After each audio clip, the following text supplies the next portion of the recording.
Hello everybody, my name is Ana Maria Nava. I am a glass artist and architect from Venezuela. Today I want to show you the two places where I work and develop my ideas. The first one is here, is my study, where I begin drafting and sketching and trying different things in paper. I make maquettes, I draw a lot, and I think about what I want to achieve in a piece of glass and how I want to support it, for example. That is very important in this work. Not only making the glass, but how do you want the structure to be in order for the project to work? And usually I try to make things that last, that are very strong, but that also are very neat.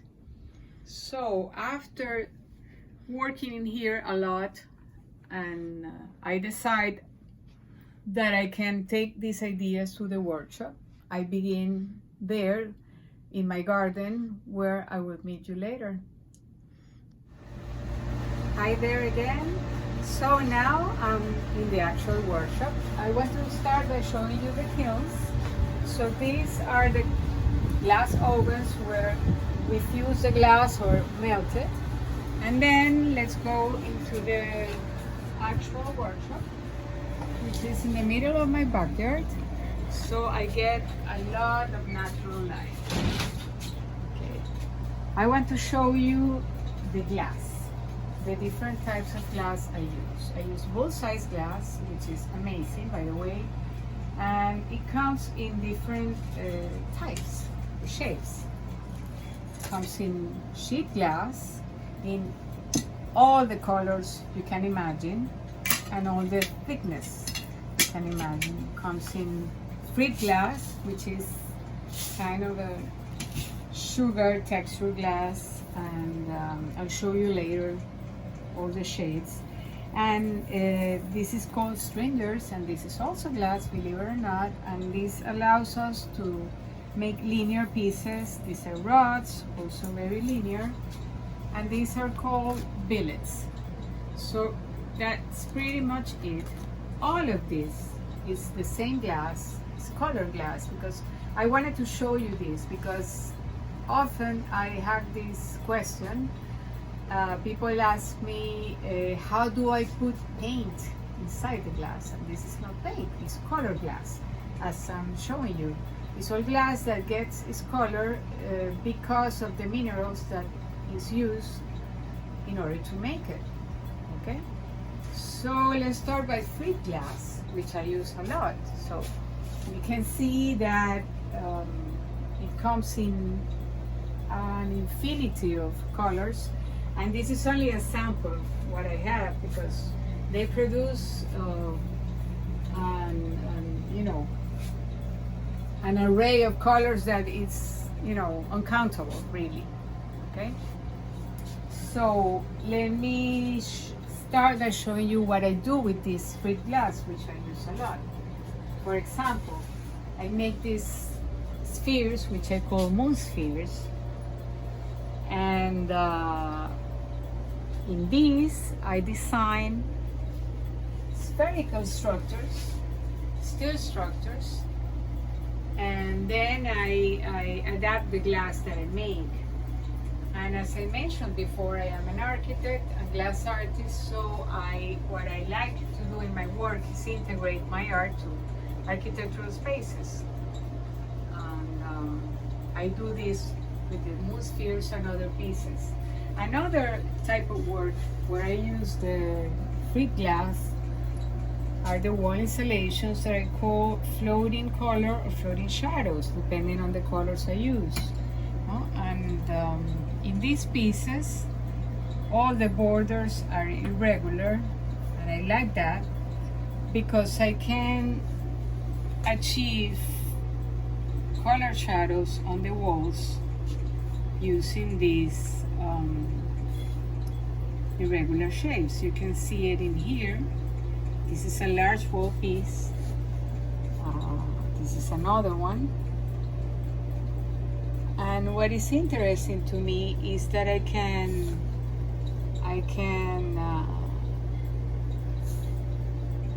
I can get interesting results in architectural spaces, such as this.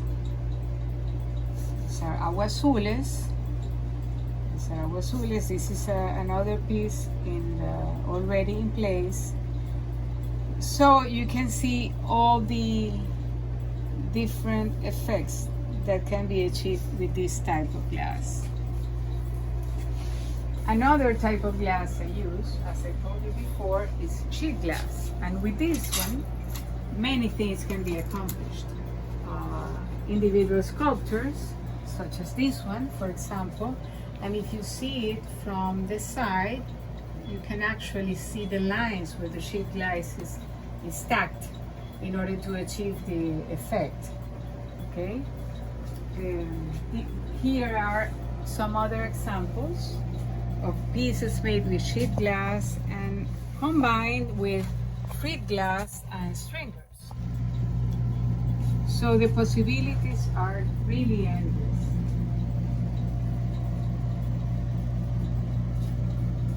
The purpose of this video is to show you a little bit how a glass workshop can be set, and all the materials and things that I need in order to make my work. If you want to see more of my work, you can always visit my Instagram account, which is up to date, and it's Ana Maria Nava Glass. Okay, but I just want to give you an idea of the endless possibilities of this material that is so wonderful. This is a hanging piece that is in a very large scale. This is an individual sculpture made with a billet, so it's more solid. This is a linear piece made with the stringers I told you before, and sheet glass. So here you can see all the layering of the sheet glass and of the stringers.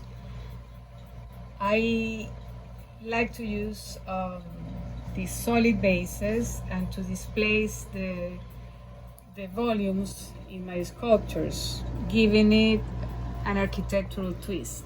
We can call it like that. This is a large piece in a wall, and it's called Arrecife. And to give you an idea, it measures about 4 meters long. So showing you again that this work can be integrated to architectural spaces in a larger scale. Here, talking about the shadows and the effects that can be created with the serrated borders, which for me create a very interesting dialogue between the light, the shadow, and the piece itself. This is another example of it. Again, a wall piece. And I'm going to show you now a textile, which is like one of these. But I have here a couple of them in my workshop, and you can see for yourself how I work with them. So here I have a linear textile. This is a newer piece, it's a kinetic one, and in here I work with frit and stringers, grain glass and linear glass. And what I like to do is to weave it, and I like to use hardware in order to make the piece what it is, and I like the structure to be very visible, the way which is made, and I think that is very important. Okay. This is another example of a textile, and this one is called Circular Time, and I made it 3 years ago when the protests in Venezuela were happening. And this is a register of what happened at this time, and how many people died, and when it happened. So So it's I register the days, the date it happened, and the people that died. So it's not a very happy piece, but for me it's an important one. I also wanted to show you many investigations I'm working on this moment. This is another linear textile that I'm working on, and I usually have many experimentations going on at the same time.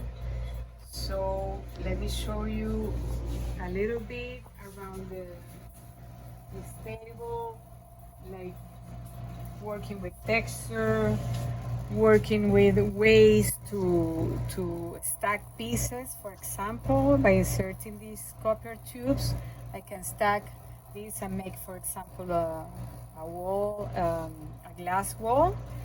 But if I using this tube in this way, I can make a piece with the glass pieces put in this way, and they can move.